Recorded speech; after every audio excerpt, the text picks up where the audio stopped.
Assalamualaikum warahmatullahi wabarakatuh. Halo sahabat surga, semoga kita senantiasa diberi kesehatan baik lahir maupun batin. Raja Salman bin Abdul Aziz Al Saud adalah tokoh muslim paling berpengaruh di dunia. Ia dinobatkan sebagai raja ketujuh di kerajaan Saudi pada Januari 2015. Pengaruhnya sebagai tokoh muslim terbesar tidak lepas dari posisinya sebagai Raja Arab Saudi, terutama tiga peran penting Saudi di dunia Islam dalam mata dunia. Yang pertama, Raja Salman adalah penjaga dua kota suci yaitu Mekah dan Madinah yang dikunjungi jutaan umat Islam sepanjang tahun. Yang kedua, Saudi adalah pengekspor minyak mentah terbesar di dunia sehingga punya posisi ekonomi strategis di mata dunia. Yang ketiga, Arab Saudi menyebarkan Islam melalui jaringan dakwah yang sangat besar sehingga pengaruh Saudi sangat terasa di semua negara Islam. Yang kedua, Ayatollah Ali Khomeini. Grand Ayatollah Khomeini adalah pemimpin tertinggi kedua Republik Islam Iran. Ia lahir di Mashhad dan belajar di lembaga pendidikan agama terkemuka Iran di Qom.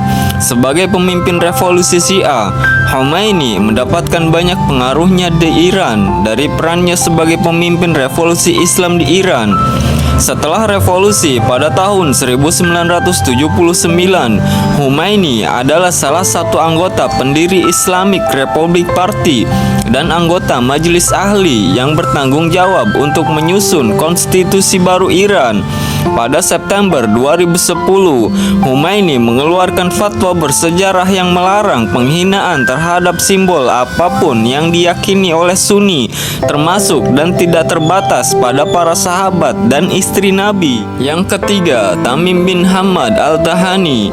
Tamim bin Hamad Al-Thani menjadi emir atau pemimpin Qatar di usia 33 tahun.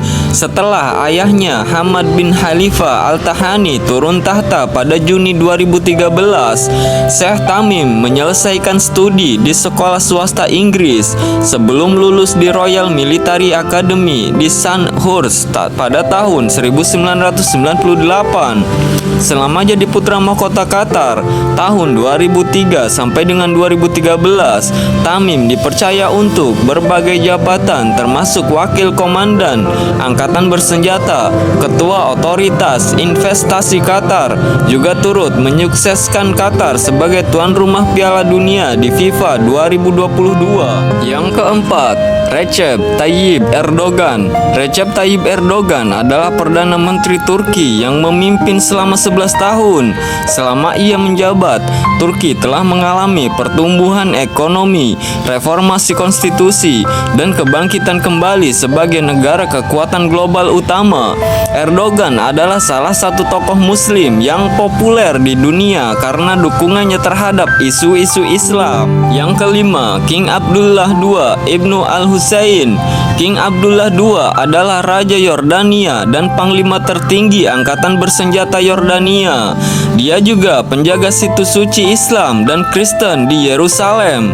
Raja Abdullah bukan pemimpin negara kaya atau padat penduduk, juga bukan ulama, namun yang membuat perannya vital adalah karena menjadi kunci utama bagi dunia Islam, yaitu keterkaitan masalah Palestina dan Yerusalem. Di mata dunia, Palestina tidak diakui sebagai sebuah negara, sehingga tanggung jawab perdamaian yang adil sebagian besar berada pada Yordania, khususnya pada Raja Abdullah II. Yang keenam, Muhammad Taqi Utsmani. Muhammad Taqi Utsmani adalah seorang sarjana hadis dan menguasai jurisprudensi serta keuangan Islam. Dia dianggap sebagai sosok intelektual bagi Deobandi School of Islamic.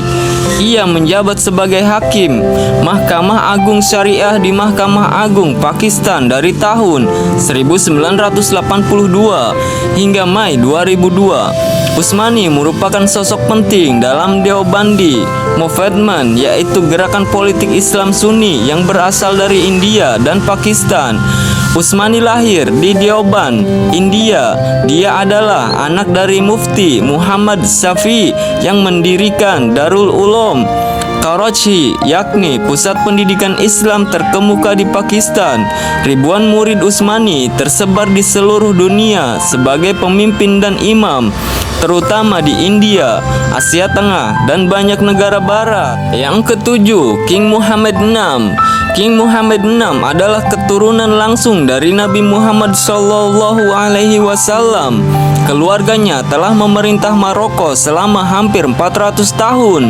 Secara konstitusional, King Muhammad VI adalah Amir al-Mu'min atau Amirul Mukminin. Ia kerap dipuji atas kebijakan reformasi domestik dan upayanya memodernisasi Maroko melawan terorisme.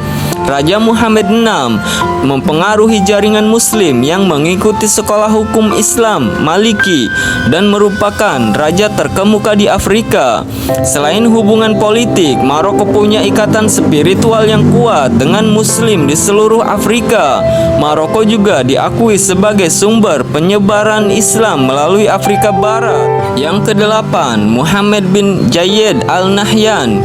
Muhammad bin Zayed Al Nahyan menjadi presiden Uni Emirat Arab setelah saudara laki-lakinya Sheikh Khalifah meninggal dunia pada Mei 2022. Dia adalah putra ketiga mendiang Zayed bin Sultan Al Nahyan, presiden pertama yang sangat dihormati di Uni Emirat Arab. Selama memimpin, Al Nahyan mengubah kemampuan militer Uni Emirat Arab tidak hanya dengan membeli peralatan militer, tapi juga mengembangkan industri militernya.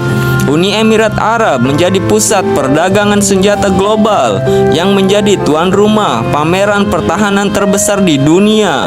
Abu Dhabi menduduki urutan ke-10 cadangan minyak dunia, sehingga Muhammad bin Zayed Al Nahyan mempunyai pengaruh politik yang sangat besar di dunia Islam sebagai anggota terkemuka Abu Dhabi National Oil Company. Yang ke-9, Sayyid Ali Hussein Sistani.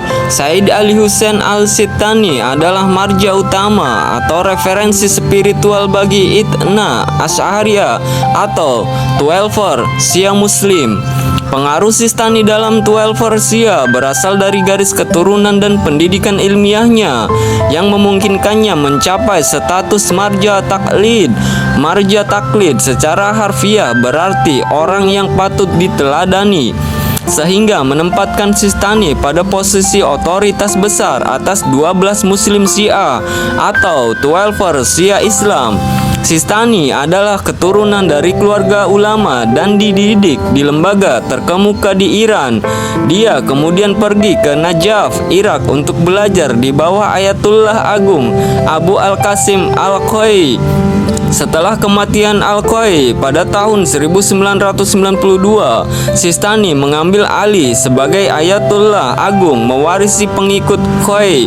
Dia segera bangkit menjadi ulama terkemuka di Irak. Yang ke-10, Muhammad bin Salman bin Abdul Aziz Al Saud. Muhammad bin Salman Abdul Aziz Al Saud atau MBS adalah putra mahkota Arab Saudi, wakil perdana menteri pertama dan menteri pertahanan. Pada awal 2015, tak banyak yang mengenal MBS di kalangan politik maupun diplomatik. Sejak ayahnya naik tahta pada Januari 2015, Pangeran MBS pun dengan cepat diangkat ke sejumlah posisi penting. Dia pertama kali ditunjuk sebagai Menteri Pertahanan dan juga ditunjuk sebagai Sekretaris Jenderal Pengadilan Kerajaan. Kemudian, dia diangkat sebagai Ketua Dewan Urusan Ekonomi dan Pembangunan dan diberi kendali atas Saudi Aramco. Pada Juni 2017, dia diangkat sebagai putra mahkota Kerajaan Saudi setelah ayahnya mencopot Pangeran Mohammed bin Nayef dari semua posisi. Pada tahun 2002, dia diangkat menjadi Perdana Menteri. Jabatan ini sebagai tradisional dipegang oleh Raja Putra Mahkota MBS telah membawa perubahan besar di Kerajaan Saudi. Misalnya, mengizinkan perempuan untuk mengemudi, punya paspor sendiri, membuka bioskop, dan menyelenggarakan konser pop. tindakan keras terhadap korupsi, dan proposal untuk mengangkat Saudi Aramco. Sahabat surga, mungkin cukup itu penjelasan dan sejarah singkat 10 tokoh muslim yang paling berpengaruh. Apabila ada kesalahan naskah dan tulisan, saya mohon maaf. Kurang dan lebihnya saya mohon maaf. Saya akhiri dengan wassalamualaikum warahmatullahi wabarakatuh.